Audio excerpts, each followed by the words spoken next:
नमस्कार, आप देख रहे हैं इंडिया न्यूज हरियाणा और मैं हूं आपके साथ प्रद्युम्न शर्मा। चलिए शुरुआत करेंगे। आपको बता दें कि सतलुज यमुना लिंक नहर विवाद मामले पर सुनवाई करते हुए सुप्रीम कोर्ट ने दोनों राज्य सरकारों पर सवाल उठाते हुए कहा कि हम मूक दर्शक नहीं बन सकते। जस्टिस संजय किशन कौल की अध्यक्षता वाली बेंच ने कहा कि हरियाणा और पंजाब राज्यों को मिलाकर मामले का हल निकाला। कोर्ट ने कहा कि आखिरकार दोनों इसी देश के ही राज्य हैं, दोनों राज्य बैठकर इस मामले का हल निकालें। साथ ही केंद्र को भी इस मुद्दे पर मध्यस्थता के तौर पर सक्रिय भूमिका निभाने के निर्देश देते हुए 2 महीने में हलफनामा दाखिल करने के लिए कह दिया है। इस मामले पर केंद्र सरकार ने कहा कि पंजाब सरकार ने साझा करने के लिए पानी नहीं होने का हवाला देते हुए निर्माण से इनकार कर दिया है।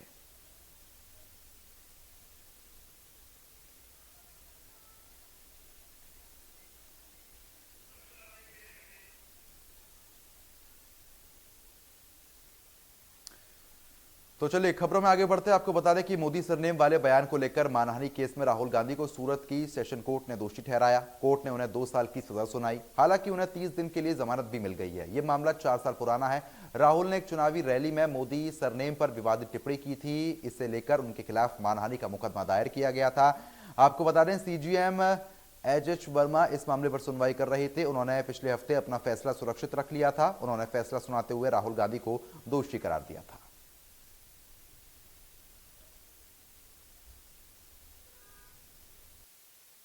रिगार्डिंग दिस गिल्टी उन्हें दोषी जाहिर किया तो कोर्ट ने उन्हें पूछा कि आप क्या कहना चाहते हैं, तो उन्होंने कहा कि मैं तो हमेशा करप्शन के खिलाफ आवाज उठाता हूं, ये है। तो मैंने ये बोला था जो भी है वो इंटेंशनली कुछ नहीं किया था। तो उसके बाद उन्होंने बताया कि आगे की बात मेरे वकील साहब करेंगे। तो राहुल गांधी जी के जो वकील थे उन्होंने बताया कि इसके अगेंस्ट जो भी आप जो भी इन्होंने किया है उससे किसी को हार्म नहीं हुआ है, ना ही कंप्लेनेंट को, ना ही किसी को कुछ हार्म नहीं हुआ है। तो हो सके उतनी कम सजा सुनाई जाए। तो यहाँ पर जो प्रोसिक्यूशन के वकील हैं उन्होंने एक बहुत अच्छी बात बताई। यहाँ पर उन्होंने ये कहा कि Rahul Gandhi is the member of a parliament और वो संसद में और राज्यसभा में इस देश के कानून बनते हैं। तो अगर जो लोग कानून बनाते हैं वो लोग कानून तोड़ेंगे तो देश में, समाज में इसका क्या मैसेज जाएगा। तो उन्होंने ये कहा प्रोसिक्यूशन के वकील ने कि हो सके उतनी सजा, जितनी मैक्सिमम सजा इसमें है वो मैक्सिमम सजा इन्हें दी जाए और जो भी मैक्सिमम फाइन है वो भी उन्हें फाइन किया जाए और जो कंप्लेनेंट है उसे भी कंपनसेशन मिलना चाहिए।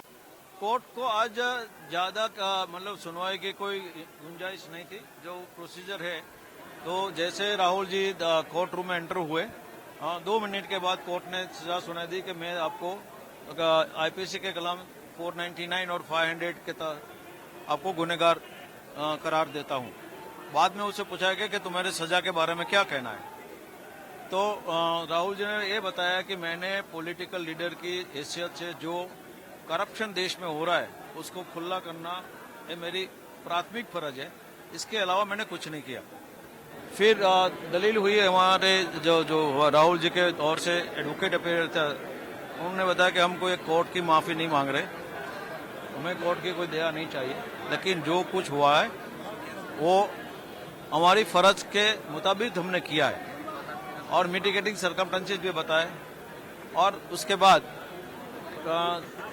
कंप्लेंट के वकील ने दलील की उसके मैक्सिमम सजा होनी चाहिए और दोनों की दलील सुनने के बाद कोर्ट ने 2 साल की सजा सुना दी। सजा माफी की मुलतवी की जो है उनकी एप्लीकेशन दी गई और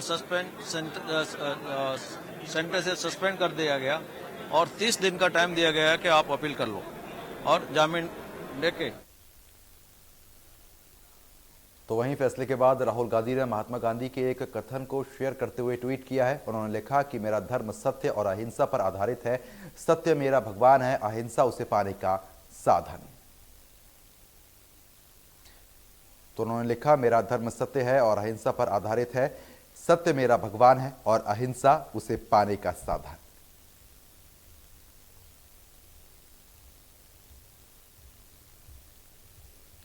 तो वहीं आपको बता दें प्रियंका गांधी वाड्रा ने ट्वीट करते हुए लिखा है, डरी हुई सत्ता साम दाम दंड भेद लगाकर राहुल गांधी की आवाज को दबाने की कोशिश कर रही है। मेरे भाई ना कभी डरे हैं ना डरेंगे, सच बोलते हुए जिए हैं, सच बोलते रहेंगे, देश के लोगों की आवाज उठाते रहेंगे।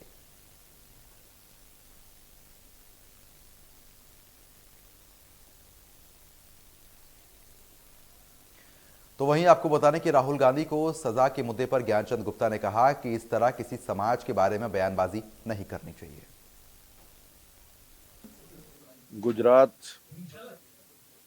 सीजेएम कोर्ट के फैसले का मैं स्वागत करता हूं कि उन्होंने तथ्यों के आधार पर एक सही निर्णय उन्होंने दिया है कि किसी भी शख्स के खिलाफ ऐसे अपशब्द ना बोले जाएं जो जिससे उनके मान और सम्मान को चोट पहुंचती हो।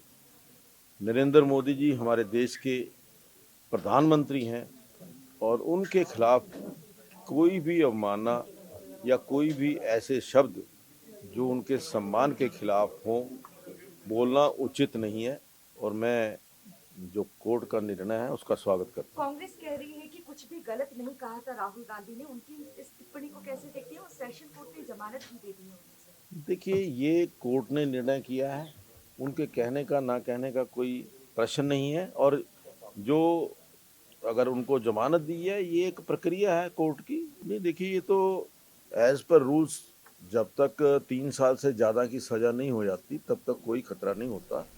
2 साल की सज़ा के ऊपर मुझे जो जानकारी है उसकी। तो वहीं राहुल गांधी पर मंत्री कंवरपाल गुर्जर ने भी निशाना साधा है और कहा है कि विदेश की धरती पर राहुल गांधी ने देश का अपमान किया है। उन्होंने कहा कि विदेश में ऐसे बयान देना निंदनीय है। राहुल के पास बोलने के लिए कुछ नहीं है। नहीं, देखिए, बिल्कुल गलत है अपने देश की जाके कहीं भी इस प्रकार की आलोचना करना और ये कहना कि देश में आज़ादी खत्म होगी, देश में प्रजातंत्र खत्म हो गया, तो मैं नहीं समझता इस बात का कोई औचित्य है। जितनी आज़ादी यहाँ है, मतलब कौन सी आज़ादी लेना चाहें वो तो बता दें। वो कहते हैं कि भाई मुझे बोलने नहीं दिया इतना, मैं कहता हूँ 1 घंटा बोल तो कुछ हो तो बोलने में। अब पूरी यात्रा कर ली, 3000 किलोमीटर की यात्रा कर ली, कुछ कहा तो हो। अब बता दें क्या? अब जो आदमी बाहर लोगों से भी कह रहा है कि भाई जो पांडव थे उन्होंने नोटबंदी नहीं करी थी, उन्होंने जीएसटी नहीं करी, तो इससे पता चला यार क्या कितनी सोच है, कितना ज्ञान है। तो जब कुछ कहने नहीं है तो हुआ क्या? तो आपको बता दें कि बहादुरगढ़ में हरियाणा बीजेपी प्रभारी विप्लव देव ने कहा कि बीजेपी की सरकार में असली आज़ादी मिली है। कांग्रेस की सरकार में लोगों को बोलने की परमिशन नहीं थी। साथ ही कहा कि कांग्रेस 65 साल में घरों में पानी तक नहीं दे पाई। कांग्रेस ने इतिहास को भुलाने का काम किया है। वहीं रोहतक से सांसद अरविंद शर्मा ने कहा है कि शहीदों ने शहादत देकर स्वतंत्रता दिलाई है। अब आज़ादी को बरकरार रखना हमारा दायित्व है। होने के बाद हमको लगता है इसमें कमी रह गया, ये नहीं हुआ, वो नहीं हुआ। आज कांग्रेस के सरकार में तो बोलने के लिए जाएगा तक नहीं थी बोलो। इनको तो आज किसी धरा ला के बैठा हुआ था। आज हम लोग असली स्वाधीनता, असली फ्रीडम भारतवासी को किसी ने दिया तो भारतीय जनता पार्टी की सरकार आने के बाद हमारे देश में असली फ्रीडम, असली स्वाधीनता, असली हक हमको मिला है। शहीद दिवस है, शहीदों को नमन करते हैं और शहीदी दिवस के उपलक्ष्य में नीना राठी जी ने, सतपाल राठी और सभी कार्यकर्ताओं ने मिलकर के ब्लड डोनेशन कैंप का आयोजन किया है और आपने देखा शहीदों की प्रतिमाएं लगाई हैं और शहीदों को याद कर रहे हैं। उन सभी डोनर्स को जिन्होंने ब्लड दिया है उन सबको मैं बधाई देता हूं, शुभकामनाएं देता हूं। इसी तरह से आप लोग लगे जाए, आपकी एक एक बूंद किसी न किसी के बहुत ही। तो वहीं बीजेपी के वरिष्ठ नेता बीरेंद्र सिंह ने राहुल गांधी का समर्थन करते हुए कहा कि विदेश में भी अभिव्यक्ति की आज़ादी है तो राहुल क्यों माफी मांगे। वहीं अभय चौटाला के विधानसभा में निलंबन को लेकर भी बीरेंद्र सिंह ने कहा कि स्पीकर को निष्पक्ष होना चाहिए। एक विधायक की बोलने की आज़ादी छीनना गलत है। वहीं उन्होंने कहा कि स्पीकर के साथ साथ विधायक को भी व्यवस्था के अनुसार चलना चाहिए। आपने बोला है तो आप या तो हमारे को एक्सप्लेन करो या आप माफी मांगो। अब ये नहीं है कि राहुल गांधी सिर्फ माफी मांगे, नहीं, either he should explain why he has spoken this language outside the country and if you are satisfied then it is all right. Otherwise आप ये थोड़ा है कि पहले उसको कहो, पहले माफी क्यों मांगे? वो माफी तो तब मांगे, पहले उसकी बात सुन लो। फिर भी अगर सदन ये चाहता है कि उसकी जो जवाब है वो सेटिस्फैक्टरी नहीं, तब वो कैसे? विधायक की अपनी जो उसकी आज़ादी है उसको रोकना मैं उसको गलत मानता हूँ। और विधायक को भी ये चाहिए कि वो व्यवस्था के अनुसार काम करे, लेकिन व्यवस्था की इंटरप्रिटेशन ये नहीं होनी चाहिए कि मैं विपक्ष में हूँ तो इंटरप्रिटेशन दूसरी और मैं राज में हूँ तो इंटरप्रिटेशन दूसरी। व्यवस्था ठीक रखने के लिए स्पीकर होता है और वो व्यवस्था ठीक तभी रह सकती है जब हर वर्ग को स्पीकर इंसाफ दे। पूरा देश आज शहीद भगत सिंह, सुखदेव और राजगुरु का शहीदी दिवस मना रहा है। आपको बता दें कि प्रदेश में शहीदी दिवस पर जगह जगह कार्यक्रम आयोजित हो रहे हैं और उन्हें नमन किया जा रहा है। झज्जर में शहीदी दिवस पर आयोजित कार्यक्रम में बीजेपी प्रदेश अध्यक्ष ओपी धनखड़ ने शिरकत की है और भगत सिंह को नमन किया है। यमुनानगर में शहीदी दिवस को लेकर भी भगत सिंह पार्क में सामाजिक संगठनों ने शहीदी दिवस मनाया है। इस कार्यक्रम में तमाम लोग पहुंचे हैं। आपको बता दें कि यमुनानगर के विधायक घनश्याम दास अरोड़ा, अतिरिक्त पुलिस अधीक्षक जसलीन कौर और सेना के अधिकारी भी कार्यक्रम में शामिल हुए। बहादुरगढ़ में शहीदी दिवस पर बीजेपी महिला मोर्चे ने रक्तदान शिविर का आयोजन किया है, जिसमें 200 से ज्यादा रक्तदाताओं ने रक्तदान किया है। आपको बता दें कि रोहतक में शहीदी दिवस पर शहीदों को नमन किया गया है। इस कार्यक्रम में पूर्व केंद्रीय मंत्री और बीजेपी नेता चौधरी बीरेंद्र सिंह ने शिरकत की है। वहीं रतिया में शहीदी दिवस पर रतिया में बार एसोसिएशन ने भगत सिंह की प्रतिमा पर माल्यार्पण किया है और युवाओं को नशे से दूर रहने का आह्वान भी करवाया है।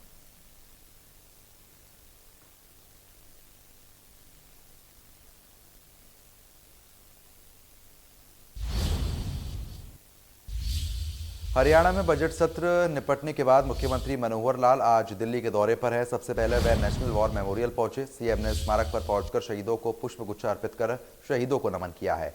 इस मौके पर उनके साथ केंद्रीय मंत्री राव इंद्रजीत सिंह, केंद्रीय मंत्री कृष्णपाल गुर्जर, हरियाणा के कैबिनेट मंत्री मूलचंद शर्मा, हरियाणा के मुख्य सचिव संजीव कौशल, डीजीपी पीके अग्रवाल समेत तमाम प्रशासनिक अधिकारी मौजूद रहे। हरियाणा के मुख्यमंत्री दिल्ली दौरे के दौरान केंद्रीय मंत्रियों के साथ बजट को लेकर चर्चा कर सकते हैं। इसके अलावा कई और राज्य के ज्वलंत मुद्दों पर सरकार का केंद्रीय मंत्रियों को फीडबैक उनको देंगे, जिसके बाद सीएम मनोहर लाल का ये दिल्ली दौरा काफी महत्वपूर्ण माना जा रहा है।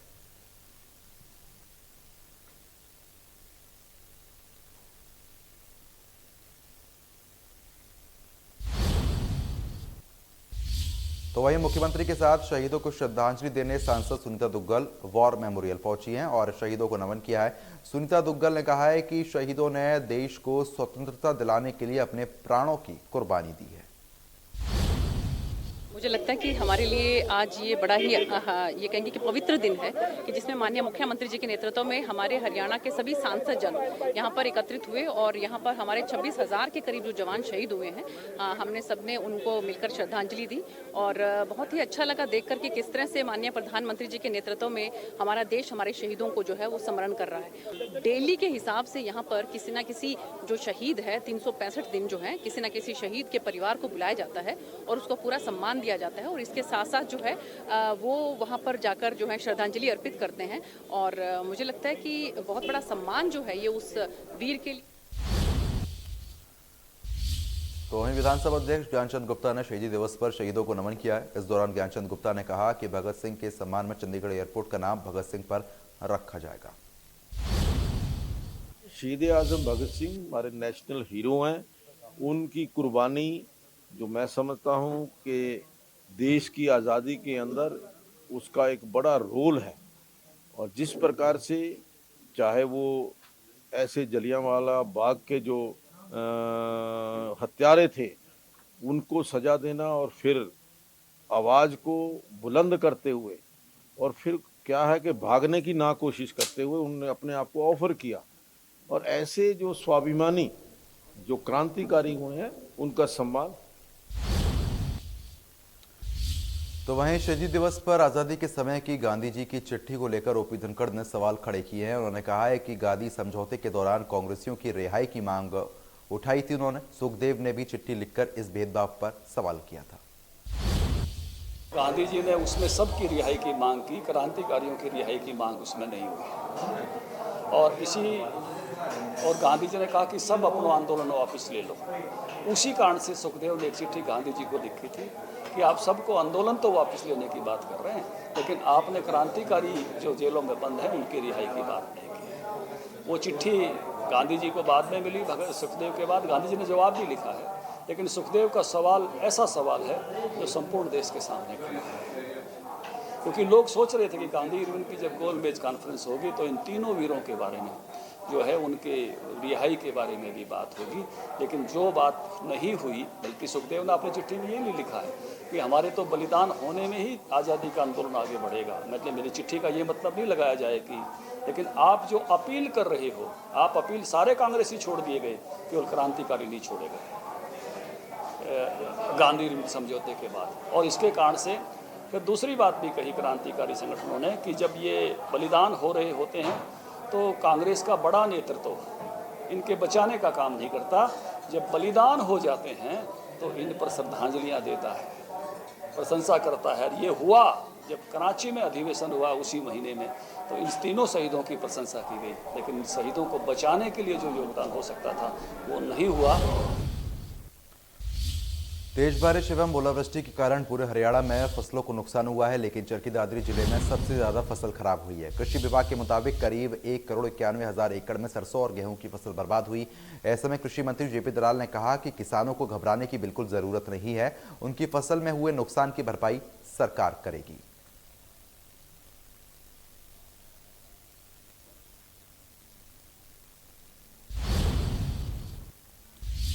तो वहीं आपको बता दें कि कृषि मंत्री ने अधिकारियों को किसानों के नुकसान का सही से आकलन करने के आदेश दे दिए हैं, ताकि किसानों को उनके नुकसान का सही से मुआवजा दिया जा सके।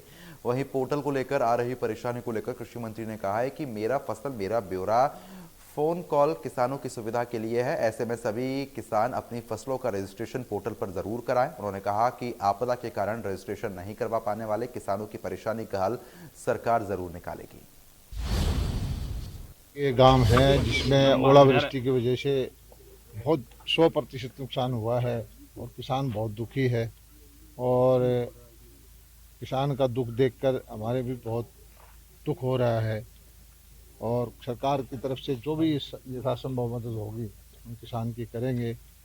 प्रकृति ने जो किसानों के आंखों में आंसू लेके आई है, इसको पोंछने का काम हरियाणा सरकार करेगी। सारे इलाके की देख लिया है कि हाँ, तो एक तरफा मतलब बिल्कुल सारी फसल चाहे गेहूं की हो चाहे सरसों की हो जीरो कर दिया है। तो हम अधिकारियों को जाके बोलेंगे कि इनका पूरा का पूरा खराबा दिखा करके स्पेशल गिरदावरी करके चढ़ा सरकार के पास भेजें, और जल्दी से जल्दी इनको जो हरियाणा सरकार से होगा तो उससे दिलवाएंगे। किसी ने बीमा करा रखा होगा तो बीमा कंपनी से दिलवाएंगे, हम इनकी मदद करेंगे। किसान भाइयों से मैं प्रार्थना करता हूं कि ये जो हमने पोर्टल खोला है ये आपके लिए है, आपके हित के लिए है। आजकल सारी मंडी में बिकना हो, चाहे बीमा मिलना हो, चाहे मुआवजा मिलना हो, वो उस पर चढ़वाएँ। अभी भी हमने सरसों की खरीद शुरू की थी, किसानों से शिकायत आई कि हमने नहीं चढ़वा रखा। 15 से लेकर 20 तारीख तक पोर्टल फिर खोल दिया है। और ये ऐसा है कि बहुत सारे लोग जो हैं बाहर से ला के बेच देते हैं। पोर्टल पर अगर नहीं चढ़वाएंगे तो फिर वो बेच देंगे, किसान रह जाएंगे।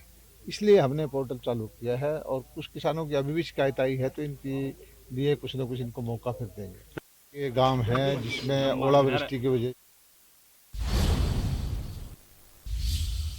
तो वहीं आपको बता रहे बारिश और ओलावृष्टि से खराब हुई फसलों के मुआवजे की घोषणा के बाद अधिकारियों ने किसानों को पोर्टल पर ऑनलाइन रजिस्ट्रेशन के निर्देश दिए थे, लेकिन किसानों को ऑनलाइन की जानकारी नहीं होने के चलते किसान कृषि विभाग के कार्यालय में फॉर्म जमा करवा रहे हैं। कृषि विभाग के अधिकारियों के मुताबिक महेंद्रगढ़ में 5,900 फॉर्म जमा हो चुके हैं। वहीं सोनीपत में बारिश और ओलावृष्टि से खराब हुई फसलों की 3,000 शिकायतें पहुंची है, जिन्हें कृषि विभाग वेरीफाई कर रहा है। आंधी और वर्षा और रोड़ों से 8-10 गांव में हुआ है, इसलिए हम आज मुख्यमंत्री के नाम ज्ञापन मैडम तहसीलदार के माध्यम से दिया है, ताकि लोगों को उसके फसल का मुआवजा मिल सके। आज ये ज्ञापन सौंपकर हम सरकार से मांग करते हैं कि हमारे इलाके में और बहुत भारी नुकसान हो गया बारिश से, और गेहूं चौपट हो गया। हर किसान बड़ा परेशान है, और कुछ गाँव में ओलावृष्टि भी हुई है, और जमींदार का 100% नुकसान हो गया। ना ही तो जमींदार खेत में जाने लायक रहा, ना लावणी करवाए लायक रहा। बारिश की वजह से हरियाणा में सबसे ज्यादा नुकसान महेंद्रगढ़ जिले में हुआ, और फसल जो गेहूं की थी वो 100% चौपट हो गई। जितनी सरकार ज्यादा से ज्यादा सहायता यहाँ पर दे सकती है वो देने का तुरंत प्रयास। हम यहाँ अधिकारी के पास है अपने फार्म जमा करवाने के लिए, ये फसल खराब हो गई तकरीबन 80-90%। पानी की बहुत ज़्यादा हुई थी, ज़्यादा वर्षा मतलब इस मौसम में देखी। यहाँ पे फार्म जमा करवाने के लिए यहाँ कृषि कार्यालय में पहुँचे हैं जी, फसल खराब हो गई है और उसके जो है ना ये प्रधानमंत्री फसल बीमा योजना के फॉर्म जमा कराने के लिए हम यहाँ आए हुए हैं। 53 कनाल जमीन है मेरे पास, उसमें सारी में गेहूँ है और वो सारे के सारे खराब हो गए जी, पूरी तौर से खराब, सारी फसल खराब हो गई। देखिए अभी पिछले दिनों जो भारी बारिश के कारण किसानों का खेतों में काफ़ी नुकसान हुआ है और इस कार्यालय में प्रधानमंत्री फसल बीमा योजना से जुड़े हुए जितने भी किसान हैं जिन्होंने अपना बीमा करवाया हुआ है उनकी एप्लीकेशनें ली जा रही हैं और इसमें लगभग प्रतिदिन 700-800 किसान इस कार्यालय में अपनी एप्लीकेशन की। तो वहीं प्रदेश की मंडियों में सरसों की सरकारी खरीद 20 मार्च से शुरू होने का ऐलान किया गया था। 3 दिन बीतने के बावजूद धरौना अनाज मंडी में सरसों का एक भी दाना सरकारी एजेंसी ने नहीं खरीदा। पहले बरसात के कारण सरसों को नमी अधिक होने के कारण रिजेक्ट किया गया और अब पोर्टल गेट पास नहीं होने से किसानों की फसल नहीं बिकी है। किसानों ने बताया कि वे बीते एक सप्ताह से फसल बिकने का इंतजार कर रहे हैं। उन्होंने पोर्टल पर रजिस्ट्रेशन किया था लेकिन अब गेट पास नहीं मिल रहा है। हैफेड बिना गेट पास उनकी फसल नहीं खरीद रहा है। वहीं सोनीपत में मेरी फसल मेरा ब्यौरा की खामियों के चलते किसान बहुत परेशान हैं। किसानों का कहना है कि मेरी फसल मेरा ब्यौरा के अंतर्गत किसानों ने अपनी सरसों का सही से रजिस्ट्रेशन किया था लेकिन अनाज मंडी में फसल वेरीफाई ना होने के चलते किसानों को परेशानी उठानी पड़ी है।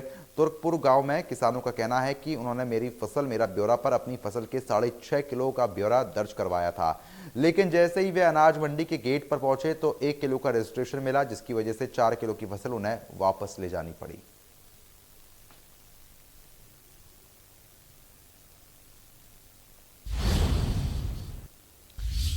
तो चलिए आगे बढ़ते हैं। आपको बताने कि चंडीगढ़ में विधानसभा सत्र समाप्त होने को लेकर स्पीकर ज्ञानचंद गुप्ता ने प्रेस कॉन्फ्रेंस की। इस दौरान ज्ञानचंद गुप्ता ने बताया कि बजट सत्र के दौरान 6 घंटे 45 मिनट तक राज्यपाल के अभिभाषण पर चर्चा हुई। स्पीकर ने बताया कि नेवा के माध्यम से विधानसभा को पेपरलेस बनाया और 95% कार्यवाही पेपरलेस तरीके से हुई। बजट सत्र के दोनों चरणों में 12 सिटिंग हुई और बैठकों का समय 4 से 6 घंटे किया। विधानसभा की कार्यवाही 39 घंटे 16 मिनट चली जिसमें से 339 सवाल आए और 177 एडमिट किए गए।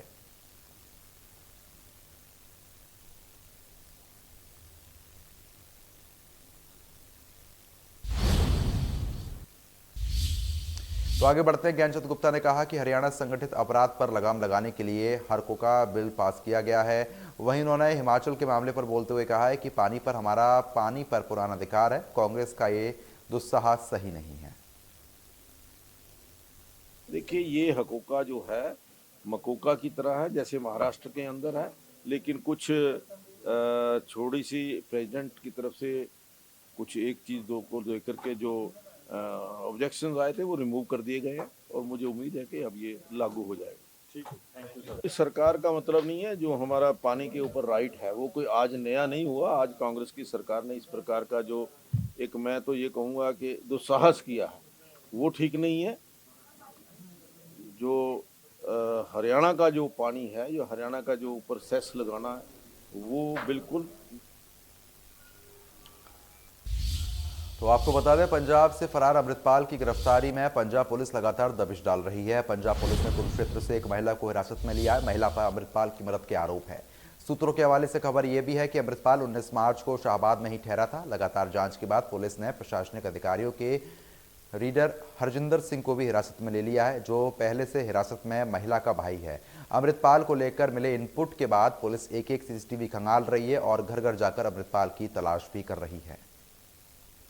तो लोग मार रहे आखे घर नहीं की आखे उन्होंने चाबी क्यों मिली फिर आज चाबी किस तरह मिल चानू ਉੱਥੇ ਦੁੱਧ ਲੈਣ ਜਾਂਦੇ ਸਾਡੇ ਕੋਲ। अच्छा ਕਿਹੜਾ ਪਿੰਡ ਹੈ ਮਾਮਾ ਜੀ अच्छा मामा जी ਦੇ ਰਹਿੰਦੇ ਕੀ ਆਖਿਆ ਉਹਨਾਂ ਨੇ ਉਹਨਾਂ ਕੇ ਚਾਬੀ ਲਓ ਮੈਂ ਆਪਣੀ ਗੱਡੀ 'ਚ ਕੰਮ ਤਾਂ ਕਰਦਾ ਹਾਂ ਚਾਬੀ ਲੈ ਲਓ ਇਹ ਵੀ ਉਸ ਪਿੰਡ ਦਾ ਤੇ ਅਸੀਂ ਉਸ ਪਿੰਡ ਦਾ ਫਿਰ ਕੀ ਆਖਦਾ ਚਾਬੀ ਦੇ ਤੇ ਤੁਸੀਂ ਨਾ ਆਪਣਾ ਬੂਹਾ ਮਾਰ ਲਿਆ ਜੇ ਅੰਦਰ ਕੰਮ ਕਰੀ ਜਾ ਜੇ ਜੇ ਕੋਈ ਆਖੇਗਾ ਆਵੇਗਾ ਤੇ ਆਖਿਆ ਜੇ ਕੋਈ ਨਹੀਂ ਇਹ ਕੋਈ ਬਾਬੇ ਤੁਸੀਂ ਕਿੰਨੇ ਆਖਿਆ ਵੀ ਕਹਣਾ ਕਰਨੀ ਹੋਈ ਹੈਗਾ ਉਹਨੇ ਬਜ਼ੁਰਗ ਨੇ। ਅੱਛਾ ਬਜ਼ੁਰਗ ਨੇ ਕਿੰਨੇ ਟਾਈਮ ਤੋਂ ਕੰਮ ਕਰ ਰਹੇ ਤੁਸੀਂ ਇੱਥੇ ਬਜ਼ੁਰਗ ਕਦੋਂ ਮਿਲੇ ਤੁਹਾਨੂੰ ਲਾਸਟ ਸਵੇਰੇ ਮਿਲੇ ਨਾ ਮਿਲੇ ਸਵੇਰੇ ਬਜ਼ੁਰਗ ਤੁਸੀਂ ਕਿੰਨੇ ਟਾਈਮ ਤੋਂ ਕੰਮ ਕਰ ਰਹੇ ਸੀ ਤਾਂ ਜੀ ਸਰਾਜੀ ਹੋ ਗਏ 3 ਮਹੀਨੇ ਲੱਗੇ ਨੇ ਉੱਥੇ आ मकान असी बनाया उतला उतला सारा ते विचों कई बारी 10 दिन या 5 एक दिन 12 बजे नहीं आए 12 दिन नहीं आए एक बारी 8 दिन नहीं आए तो भी पै गया काम ही ना आए। तो फिलहाल अभी के लिए सिर्फ इतना है, लेकिन खबरों का सिलसिला लगातार जारी है। बने रहिए हमारे साथ। नमस्कार।